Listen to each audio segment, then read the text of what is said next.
You don't understand how effective Blair is, I guess, because when we're in a room with world leaders and he speaks, people listen, and they view his opinion as considered and his judgment is sound.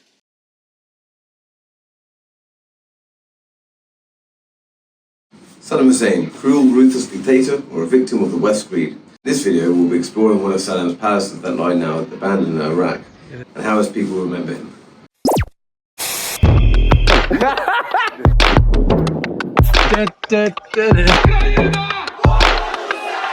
That's crazy.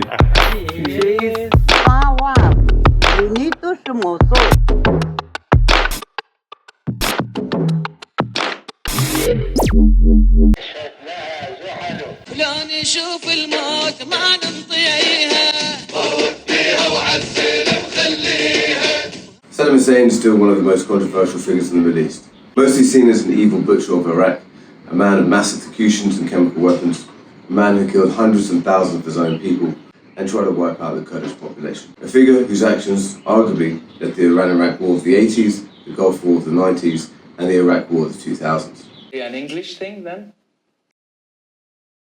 However, is that just the Western narrative? The other side of the coin is that he brought about stability, order, and kept external chaos at bay. He protected his borders and his people from the Iranian Revolution. He stood up to overseas bullies and nationalized the oil reserve. In 2022, whilst in Baghdad, I went to explore one of his abandoned palaces, and what I found there surprised me. I've just got this other shared taxi that locked up here. And we're going to...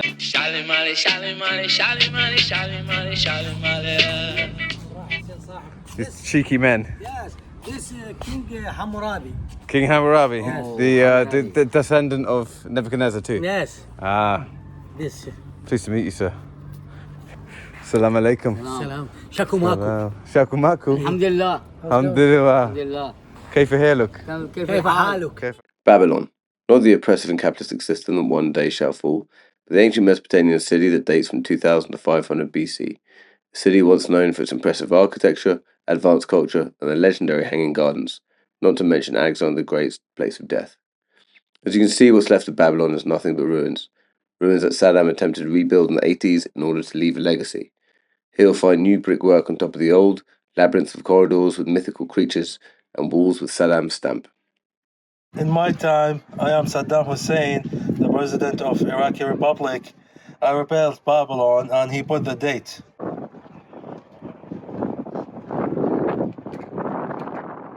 So your home was destroyed. Yes. So where do you live now? One kid won't you here. How did your family feel about being relocated? Now my mom, now old, because you visit her, cry my mom. Before the Iran-Iraq War, what did people think Yes, about me Saddam? that time army for the war. At that time they are very safe. Yeah. And can all around in Iraqi, the Arab Saudi and Iranian and Turkish respect for the country. What did you think at the time about the invasion of Kuwait? Kuwait another in Kuwait. You fought in Kuwait? Yes, and Kuwait and other armies in Kuwait. Okay. But that time, why does Saddam the war in Kuwait? Because that time the Kuwait speak for the Iraq no good. Russia and Ukraine now, Yeah. the Russians say was apart from Soviet Union, so it should back to Russia. Yeah. Kuwait and Iraq the same. Okay. How is your relationship with Kuwait now? Now it's zero. They still hate us because of the war. Interesting. For Iraqi people, we want like relation back, but for them it's like they end. The US and the British and German seize the Iraq. Yeah. And Because plus, the problem we for the want economy. to Sure. seal the oil in cheaper price, Yes. but Kuwait start to make it more cheaper from Iraq. No, yeah, Baghdad right here, and then Babylon just below it. Basra's down there. It was kind of famous during the Iraq War and other things. You've got Erbil there, which is all this kind of Kurdistan, but don't tell the Iraqis that. But over here you've got Mosul, which was the ISIS stronghold, which we'll be going to tomorrow. Why are there no tourists here? I mean Iraqi. The Iraqi people are not interested. Not interested. That is very bad. Not interested because we have a lot of a problem in our life. They only want to live. Yeah. So they doesn't care about Saddam's palace, now abandoned.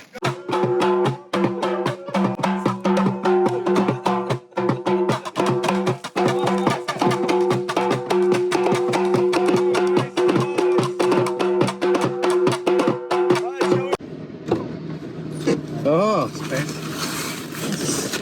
We made a get off, boy. يعني ما أدري. You can this put in street. It's not. Friend, you want this?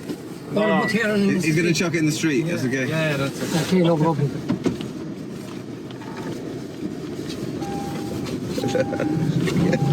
Ayo, guys. This man is he's a grumpy man. Yes. Yeah, very serious man. What? He's a very serious man. No smile. No smile. يابا خلي يضحك صاحبكم عيني. Don't tell him that. Please. He's gonna kick me out. اضحك له شوي. I present to you Saddam's Palace. One of the palaces. هو ترى الأجنبي يونس. How many palaces does Saddam have? In Iraq, many. Like this 5 in Iraq. Like this 5. Howdy. It's quite a lot of noise because it's a Friday, which is basically the weekend. Right, I think Thursdays are the last day of work because they work on Sundays. Fuck me. This is quite the view. And there's the river of Babylon. There's the Euphrates. It's all kicking off, isn't it? Not how much you can hear the music. Not a bad view at all. Getting rivers of Babylon over here, man. I mean, I'm not going to start singing it, but the temptation is there. You can sing it to yourself.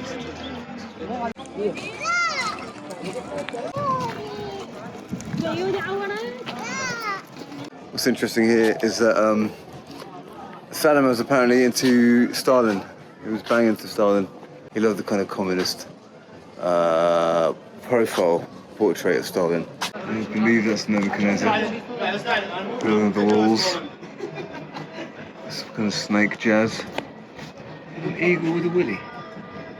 This is Saddam's like signature kind of Sada, I believe. So he's just got his signature all plastered around his gaff, like a megalomaniac narcissist. Clearly Soviet there. You know, you've got the soldier, the worker, the farmer, the holy man, flag. Interestingly, this has more tourists. I presume these are Iraqis than Babylon does. Want to see Saddam's house? Come inside. I mean, what a place to have like a squat party. Man, it's pretty busy in here. It's wild. There's the grand hall of Welcome to My Gaff, which he never actually came to, right? I think he came to when it was being constructed, but he never stayed the night, despite relocating a whole village.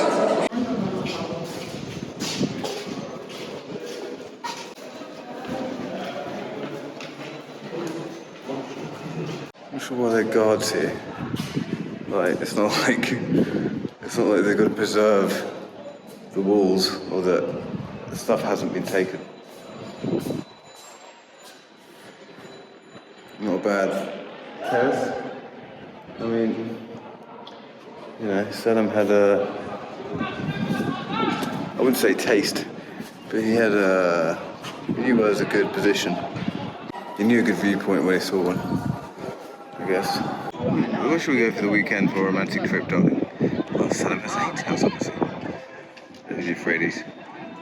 During your date, you'll scrawl your immortal love forever on the walls of a dictator's house. What's up, man? What's up? Salam, salam. Yes, mate, the house of Saddam.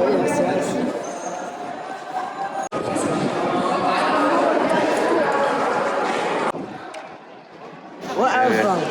London. London? England, yeah. Yeah. You boys are from Babylon? Babylon. Life here is good? Yeah. You come here all the time? Here, or first time, or many times? First time. Shukrin. Shit is never ending. This, presumably by the tiles, is either a kitchen, or was a kitchen, or a toilet.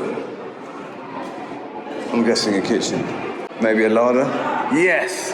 Finally! Someone's drawn a knob. There it is. Quite a large one. Meaty knob. Hello. We're just admiring the penis. I think that's the only cock we're going to see. After me, the crowds are really coming in. This is a real local tourist attraction on a Friday. Salam. You're from Babylon? You're welcome, yes. Thank you very much. Hayat, you're welcome. You're from Babylon or Baghdad? Babylon, Baghdad. Ah. You're like brothers. Pip.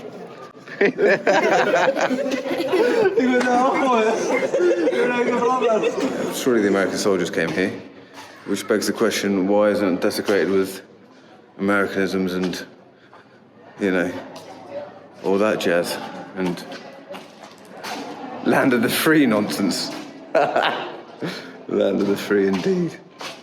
This is where Saddam took a dip and wanted to have a good old swim. Possibly not even a diving board.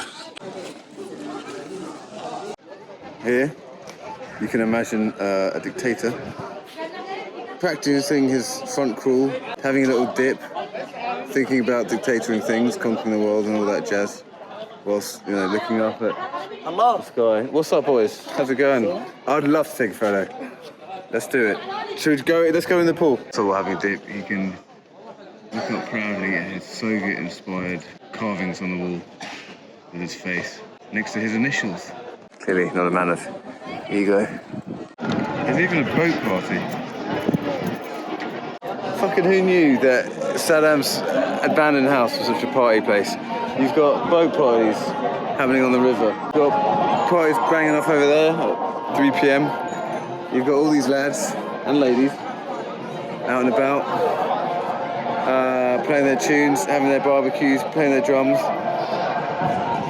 This is clearly the place to be on a Friday in Iraq. The Saddam Hussein's house. Oh, that's kind of cool. So yeah, come to Iraq. You can do all sorts of things. Buy a silver-plated AK-47 in Baghdad for £1,000. There it is. Saddam's favourite palm tree.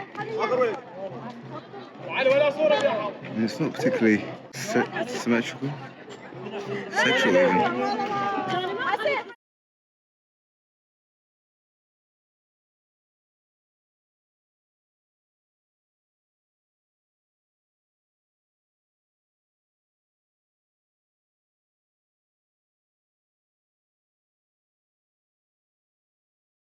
Why is it that Iraqis can't have this, but Israel can have that, and the states can have that? And well, what is it? It's just power and control problems.